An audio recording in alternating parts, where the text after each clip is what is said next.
Y'all doing? What's happening? It's really gonna be about Pete Carroll gaslighting it up about Colin Kaepernick.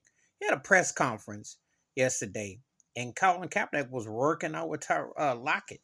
Lockett, who the Seattle Seahawks receiver. Lockett was playing with Russell Wilson, who since went to Denver. But anyway, it was what Pete Carroll said. Now, Pete Carroll has won a Super Bowl, but I call him Pete Christmas Carroll because just like at USC in college and just like the Seahawks, he found ways to blow a good thing. He wins something, turn around and give it back up. Now, ironically, it was a decade ago when Seattle beat San Francisco against Colin Kaepernick. They got the Super Bowl.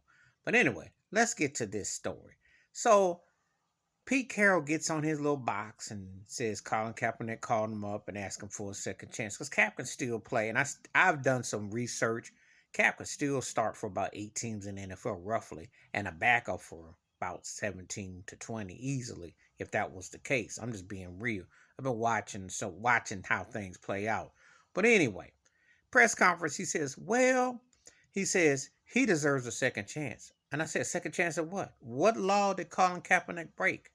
He took a knee against a racist anthem and a flag that has been racist against black folks, against police brutality. But what law did he break? You're not even supposed to bring the flag out on the field. They just started that mess in 2009. So what law did he break? What did he do that he deserves a second chance? The man should never been whiteballed out the league. What are you talking about, Pete Christmas Carroll? Then he talking about, well, it'll either be us or some other team or some other thing. He deserves another chance. So at what? And Pete Carroll, you just lost one African American quarterback. You too scared to bring in another.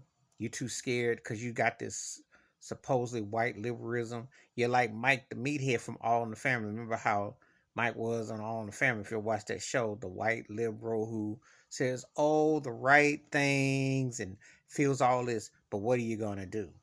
Are you gonna do guess who's coming to dinner? Are you gonna bring that to your table? I don't think so.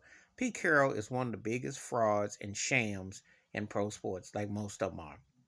He bring up he's gaslighting it. He got him all built up. It's like a sucker. If you have a lollipop, you take the wrapper and you say, "You want a bite? Psych, that's not you're not getting it." But we'll put a dangling in front of you. Come on now, you give Colin Kaepernick a job right now. You're not gonna do it because it's not the look. It's fashionable to use him as bait. And let's be realistic. Brian Flores' lawsuit is real. The lack of black head coaches, general managers, ownership, that's all dangling.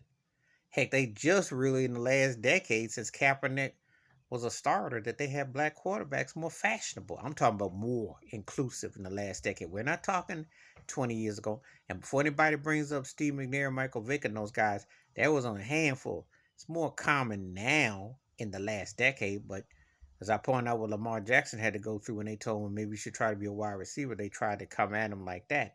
You still got to prove yourself as a black quarterback, period. But anyway, I was listening to his little interview, and he's saying all the right things, so it seems to check the boxes. But he ain't making him no offer. He ain't making him an offer. They're gonna probably get a white quarterback or somebody that they consider they can, tame. No, the bottom line is if Colin Kaepernick can play, it doesn't matter if he stands or not for the anthem. If he chooses not to be out there, what difference does that make?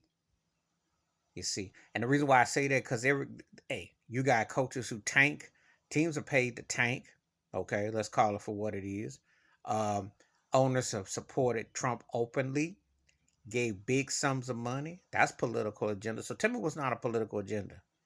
If a player makes a move on their own accord, they're still playing within the game. These owners don't play, and these head coaches are doing what seems like the white privilege thing to say and do. That's my thoughts and takes about Pete Carroll using the gaslight on Colin Kaepernick. Good and well, he got every chance. He got the power to bring him there. He ain't bringing him to Seattle. He want to make it sound like he fashionably hip. He won't do it because there's the thought more about what Kaepernick will do on the sidelines as opposed to what's on the field. Though you just let one of the greatest quarterbacks of the last decade, Russell Wilson, walk out that door. Remember that. But you wouldn't replace a black man with another black man unless, of course, you think he can be a good one. Please hit like, subscribe, work on thoughts, comments, and I do respond. Thank you. Wash your hands, keep your mind clear, watch out for another. And this politics is real. It ain't all what you do on the field. It's how you play the field. I'm out.